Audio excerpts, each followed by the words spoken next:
to? Ready. Iona Riz, Ionariz. Okay.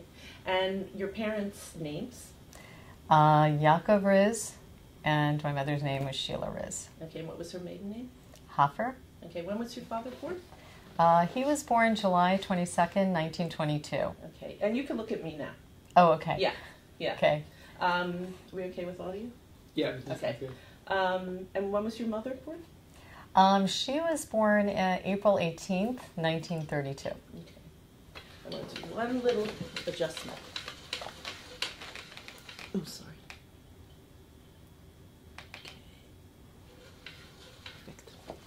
Okay. Where was your father born? Are you rolling? Is it okay? Yep, we're rolling. Okay. Yeah. Where was your father born? He was born in a town called Lutsk in eastern Poland, and it was the provincial capital of this particular area that he lived in. It was called the Wolin district of Poland, but 2 years later he moved to a little town called Trivitz. It was called the Shtetl, like a Jewish town. And that's where he grew up, and that, just to give you a little overview of the Wolin area, the Wolin district, it had changed hands many times throughout the years, and Jews lived there for about 800 years in that whole area. And what happened is, at the 20th century, as that turned around, it was part of Russia actually, and then it became part of the Soviet Union, and then after World War I, it became part of Poland. And in that whole area, it was predominantly Ukrainians, probably, and then there was a significant minority of Polish and a significant minority of Jews, about 10%.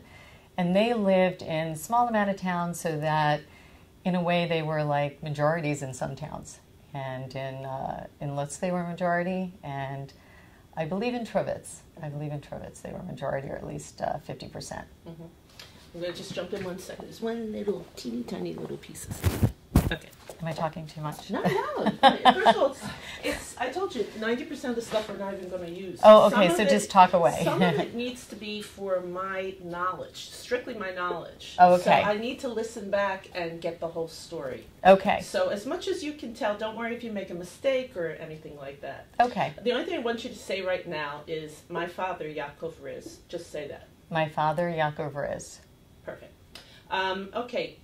Do you have any memories of him talking about life in what I'm assuming is a shtetl? I do have some memories. Okay, so let's kick it off with my memories of. Okay. Okay. So my memories of my father talking about his shtetl was that he was happy living there. He had a happy childhood. He was very close to his mother. She was very warm, very loving. He said she was philosophical.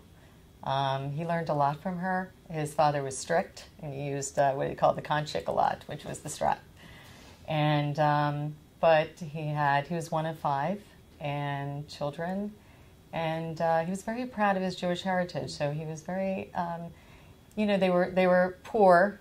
His father made a meager living, dispensing pharmaceuticals and giving advice, and I guess in the town he was known as the healer. And so they were poor, but he said they were very rich in spiritual values. So did he grow up with Shabbos candles being lit and a kosher home, and do you recall hearing any talk of that? Yes, absolutely. He looked forward to Shabbos. He said it was a wonderful time because all the stores closed before sundown on Friday, and the food was wonderful, and his mother always looked so happy, and they always had guests over, and so Shabbat was a very important part of their lives. And he was very proud of Yiddishkeit. They spoke Yiddish. That was all the Eastern Jews in Central Europe and Eastern Europe, they spoke Yiddish. And let's try that sentence again. In Yiddish was the language of the Jews in Central Europe and in Eastern Europe. Most Jews, that was the language that they spoke in their communities, in their homes. So he was very proud of Yiddish, and he loved it. In fact, he taught it later on in his life, in junior high, high schools, college level. So, like I said, he had a very happy childhood. Do you know what number he was in the family? He was the middle child. So he had two older brothers, Shlomo and Moshe, and he had two younger sisters, Sivi and Malka. Can you make a comment about how beautiful his mother was? Because she was exceptionally beautiful. Well, I never saw a let me start again. Okay.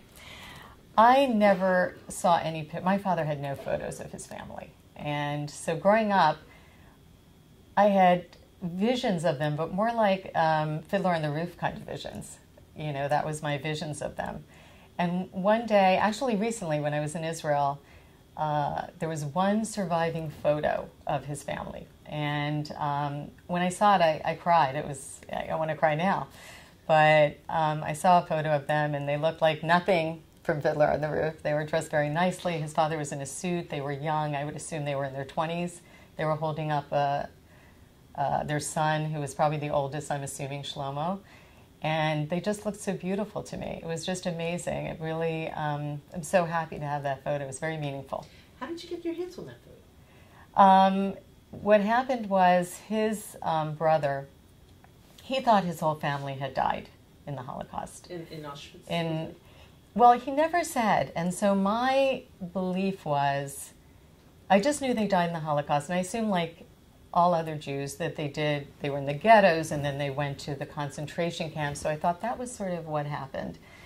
And it's interesting because for this interview, I did some research and I found out that basically in his town, there were some ghettos, but they were not the ghettos of like Western Poland where they were open for years. They just built some, they put the Jews in there, and their mission was to destroy all of the Jews in Eastern Europe. And that's what they did. They just came in there, and in a year and a half, probably 250,000 Jews were killed. And they were shot, and graves were either dug by them or by prisoners of war. And they were just lined up, shot, and then that's how they were killed in his area. So they didn't go to concentration camps. But I didn't really know this until I actually did my research. He never spoke about that. He just knew they died. So he had, here, just push your hair a little bit out of your eye. So he had thought that his entire family was wiped out? Yes, so give me a little bit of backstory. Sure. Yeah, because I know he did end up in Auschwitz, didn't he? No. His whole experience, when the Germans, like I said, in 1939, when the Germans and the Russians carved up Poland, he was under the Soviet Union. That was, that's where his town was located. In 1941, the Germans marched through, and there's a long story there, but basically he decided, once he found out about this, and he didn't know how bad the Germans were. In fact, in his town, they didn't really know what the Germans were doing because the Russians, the Soviets, were keeping that all very quiet because they were allies. So they didn't really know. They knew it wasn't going to be good. They didn't know how bad it would be. And my father actually left Poland, went into the Soviet Union, escaped there. Before the Germans came through his town, he left. How old was he? He was probably, I would say 18 or 19. And then he has all these experiences in Soviet Russia. I mean, horrible experience. He was sentenced to be shot. He was in a slave labor camp for almost 4 years until he was repatriated from the Soviet Union to Poland. And so that's how when he came back to Poland after, it was in 1947, he ended up in Warsaw. I don't know what his trajectory was at that time. I just know that he ended up in Warsaw, Poland. He found out, and I'm not sure how he found out, but that his family had not survived, and maybe because he found out what happened to the Jews in that area. And so he thought he was the lone survivor?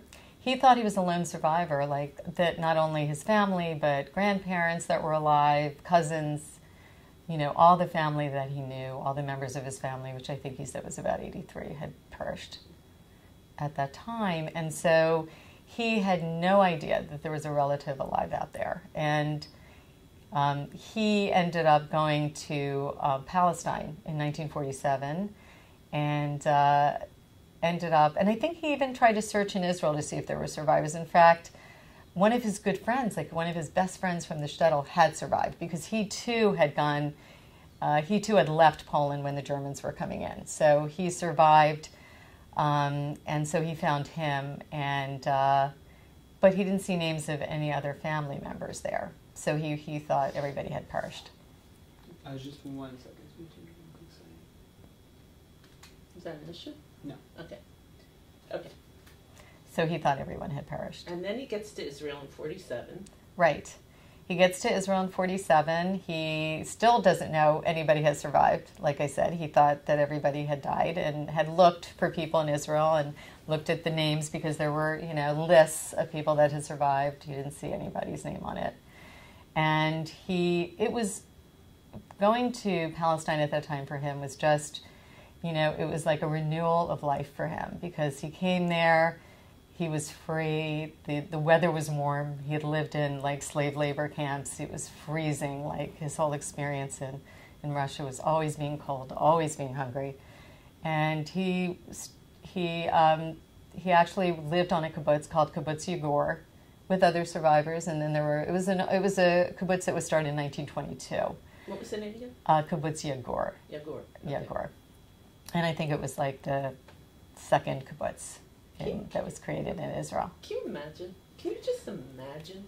No, I can't. I can imagine like his absolute like excitement and feeling about being there, and it was fabulous. He loved it, and he said his like favorite times were his job was to pick oranges, and so he said his favorite time was just like lying under a tree, cooling off, eating an orange, just. Like I said, he felt it was a renewal in his life. Of course. Yeah. And did he talk about living through history with Israel becoming a state in 48? Did he fight in the army? Yes, he did. He okay, fought. So if you can mention that. Sure, he fought. 1 second, try again, and sit up a little bit straighter. Okay. Okay. Good. So he fought actually in 1948 when Israel. When the UN, let me start over again. Sure. So in 1948, you call it the War of Independence, Yeah. Oh, okay. Yeah. Okay. So he fought in the War of Independence. So once Israel was established, he remembers everyone was ecstatic, thrilled, but the next day the Arab armies attacked Israel, surrounded them. Try that sentence again. The next day. And then the next day the Arab armies attacked Israel on all sides, surrounded them. And my father said they weren't surprised. They knew that was going to happen. And he was, so he actually fought in the Independence War. He was part of the Palmach, which was a commando unit.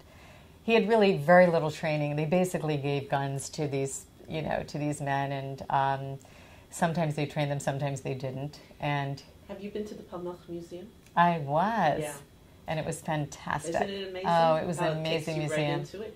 And what's so fascinating to me, there were a considerable amount of survivors that died fighting in the Palmach. Absolutely. But they were some of the most ardent of the Zionists and the most unbelievable soldiers, and they died fighting in the Palmach. But I have to tell you one thing, that I had the great honor of filming Bibi. And he said to me, it just ties into what we're saying. I just wanted to share this with you, Iona. He said to me, Jews died in a uniform in the concentration camps. And then they came to Israel, and many died in a uniform as well. It was a very different uniform. And I never forgot that. That's amazing. That's amazing. It I brings never tears to my forgot eyes. that. That's amazing. It was he said, but it was a very different uniform. That's amazing. Yeah. So he fought in the Palmach, which was quite a kavod, quite an honor. And take me on from there. He was injured in the war. He was stationed in the Negev, and his unit was fighting in Beersheba. And they fought against the Egyptians. And it sounds like they were a small unit, maybe not, I'm not sure. And but they were surrounded, and they fought as hard as they could, and they kept their position. But my father was shot, And so when he woke up, he was in a hospital. He had survived it, thank God. And so after that, he, no longer had to do military service after he was injured. And what he did after that is he said he went to a few other kibbutzim, I'm not sure the names, and he also became an interpreter in a government office because he knew many languages. He knew Polish, he knew Russian, he knew Yiddish, and he knew Hebrew. Mm-hmm. So he knew many languages fluently. So here he decides he's living in Israel now. Yes. He's a young man in his late 20s at this point? Mid-20s? Yeah, like mid-20s. Okay. He's in his mid-20s. Israel obviously wins the war. He's still living on a kibbutz, correct? At that time, he had moved to a house near Haifa, and he was living in a room that a widow was renting out forcibly because apparently